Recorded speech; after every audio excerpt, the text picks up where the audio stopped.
नमस्कार प्रिय भैयाओं, आज हम कक्षा द्वादशी कला वर्ग विषय इतिहास का अध्याय 2 जो हमारा चल रहा है राजा किसान और नगर, इसका है प्रकरण वैदिक सभ्यता, उसका भाग 2 आज हम प्रारंभ करेंगे। हमने उससे पहले वैदिक सभ्यता का परिचय पढ़ा था।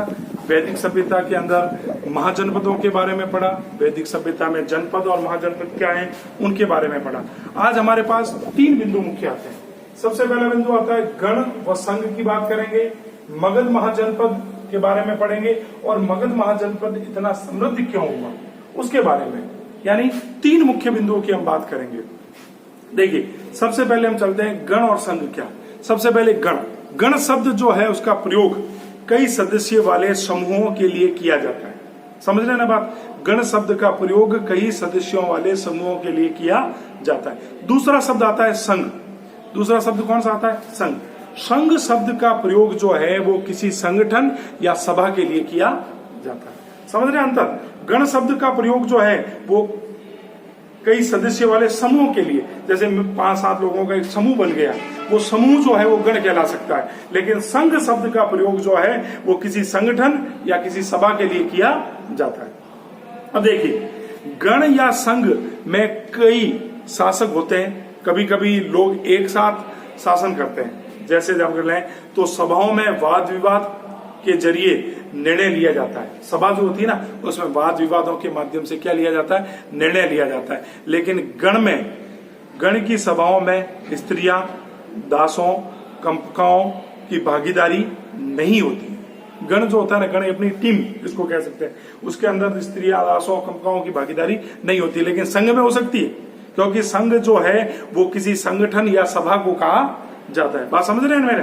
संघ को संगठन या सभा कहा जाता है। इसीलिए गण को लोकतंत्र नहीं मान सकते, यानी वो लोकतंत्रात्मक व्यवस्था नहीं है। कौन सी? गण वाली। ठीक है। अब देखिए, भगवान बुद्ध और भगवान महावीर दोनों ने ही गणों से संबंधित थे। दोनों क्या थे? गण से संबंधित थे। एक संघ का नाम मैं यहां लिखता हूं, वजी।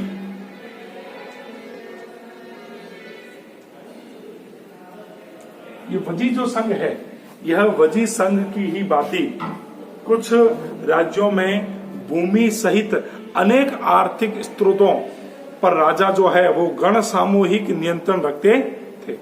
इसी वजी संघ का एक गान है, वजी संघ की ही बाती कुछ अन्य राज्यों में भी भूमि सहित आर्थिक स्रोतों पर राजाओं का गण सामूहिक नियंत्रण हुआ करता था। यानी हमने गण और संघ की बात की।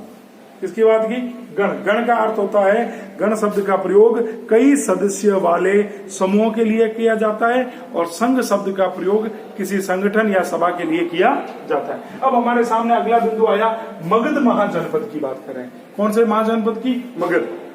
देखिए, मगध महाजनपद की अगर मैं बात करूं तो मैं आपको कह सकता हूं कि मगध जो है महाजनपद जिस आज का, लेकिन ये आधुनिक समय में अगर मैं कहूं तो ये आया हुआ है बिहार राज्य में।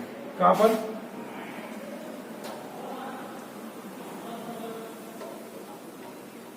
यह बिहार राज्य में स्थापित है। कहां पर स्थापित है?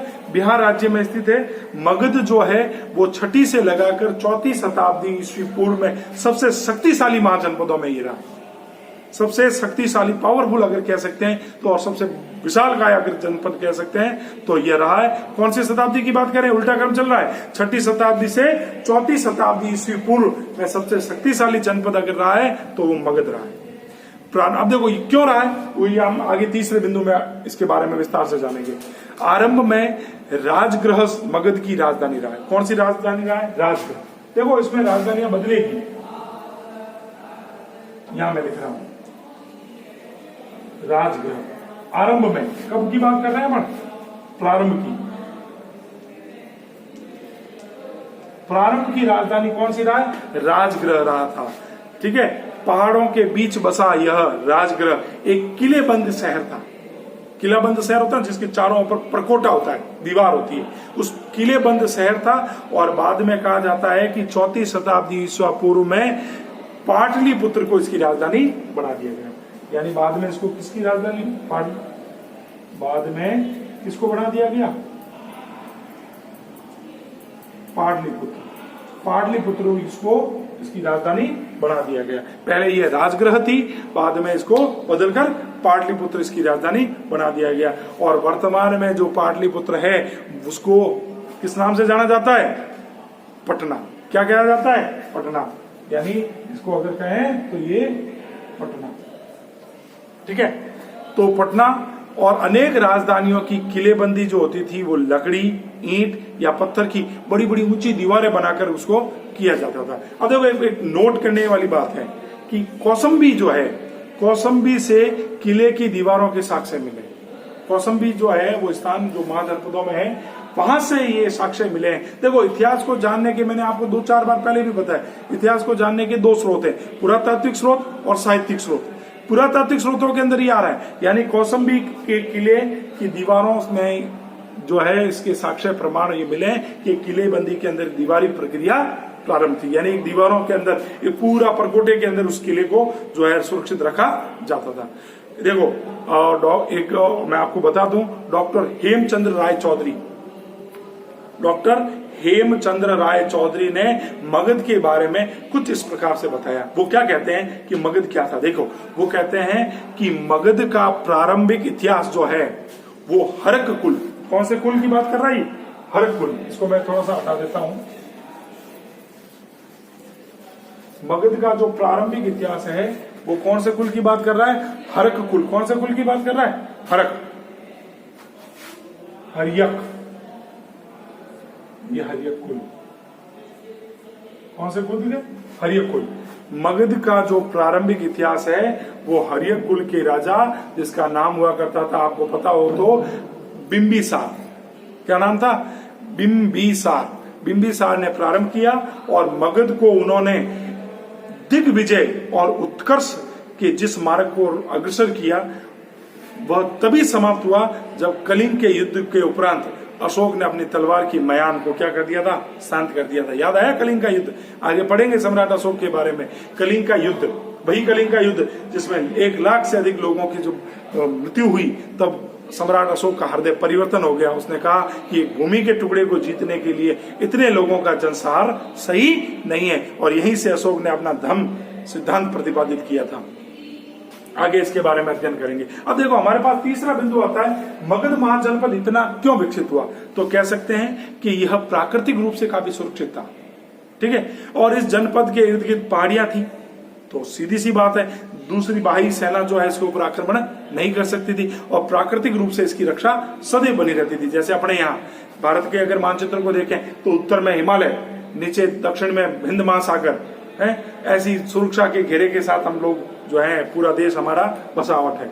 तो वैसे ही मगध जो था वो पहाड़ी क्षेत्रों में बसा हुआ था, इसलिए काफी सुरक्षित था। दूसरा, यहाँ उपजाऊ भूमि थी, गंगा और सोन 2 नदियां का पानी जो है वो सिंचाई के लिए साधन के रूप में उपलब्ध होता था, जिसके कारण यहाँ अच्छी फसल भी होती थी। तीसरा इसका बिंदु लें तो यहाँ की जनसंख्या जो और जनपदों में अधिक रहती थी, ठीक है। चौथा बिंदु लें तो जंगलों में हाथी उपलब्ध थे और जंगल में हाथी पाए जाते थे, जिससे सेना को बहुत अच्छा इसका उपयोग होता था, बहुत काम आते थे वो हाथी। ये भी उसका एक बहुत बड़ा बिंदु है। 5वां बिंदु लें तो योग्य और महत्वाकांक्षी शासक हुआ करते थे, वहां बड़े योग्य शासक थे, महत्वाकांक्षी शासक थे, और मगध राज्य बहुत योग्य और शक्तिशाली राजाओं का राज्य रहा है, ठीक है। फिर गंगा और सोन नदी का पानी जो है सिंचाई के लिए उपयोग होता था, तो सीधी सी बात है फसल भी अच्छी होती थी, और फसल अच्छी होगी तो व्यापार में भी क्या होगी? वृद्धि होगी। तो व्यापारिक वृद्धि भी उसकी बहुत अच्छी थी। फिर लोहे की खदानें भी थी, लोहे की खदानें थी तो उससे फायदे क्या थे? सबसे बड़ा फायदा था कि सेना के हथियारों का निर्माण किया जा सकता था, यानी सेना के हथियार बनाए जाते थे, ठीक है। लेकिन आरंभिक जैन और बौद्ध लेखकों ने मगध की प्रसिद्धि का कारण जो है वो विभिन्न शासकों और उनकी नीतियों को बताया। ये तो सारी बातें थी, ये तो उसके पार्टीशन थे, उसके भाग थे, लेकिन बौद्ध जैन और ग्रंथों में ये बताया गया है, क्योंकि साक्ष्यों से ही प्रमाण में प्राप्त होते हैं। तो बौद्ध और जैन ग्रंथों में ये प्रसिद्धि ये बताई गई है कि मगध राज्य इसलिए प्रसिद्ध था क्योंकि वहां के शासक और उनकी नीतियां बहुत अच्छी थी, ठीक है। जिसमें बिंबिसार, अजात शत्रु, देखो हम बात कर रहे हैं इसके मगध साम्राज्य के राजाओं की, तो बिंबिसार, अजात शत्रु, ये महापद मनंद जो है जैसे प्रसिद्ध राजा जो थे वो अत्यंत महत्वाकांक्षी शासक हुआ करते थे और उनके मंत्री उनकी नीतियां जो है उनकी नीतियों के आधार पर उनकी नीतियों को लागू करते थे और जिससे प्रशासनिक व्यवस्था को बहुत अच्छे तरीके से उसको चलाया जाता था। ये तो था।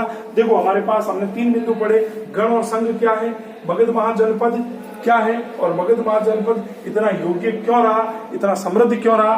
तो मैं कह सकता हूं कि मगध महाजनपद इसलिए समृद्ध रहा क्योंकि वहां पर एक योग्य और महत्वाकांक्षी राजा राज्य किया करते थे और कृषि क्षेत्र में, लोहे की खदानों में, व्यापारिक दृष्टि से काफी उन्नत हुआ करता था। अब हम देखिए, अब अगले भाग में यानी हम इसका तीसरा भाग यानी इसी का नहीं, इसी पाठ का तीसरा भाग, तीसरा वीडियो जो पढ़ेंगे उसमें मौर्य साम्राज्य के बारे में अध्ययन करेंगे। इसके जो छोटे छोटे प्रश्न अगर बनते हैं और बनाने भी हैं, हमें छोटे छोटे लघुतात्मक प्रश्नों को अपने उत्तर पुस्तिका में लिखना है। धन्यवाद।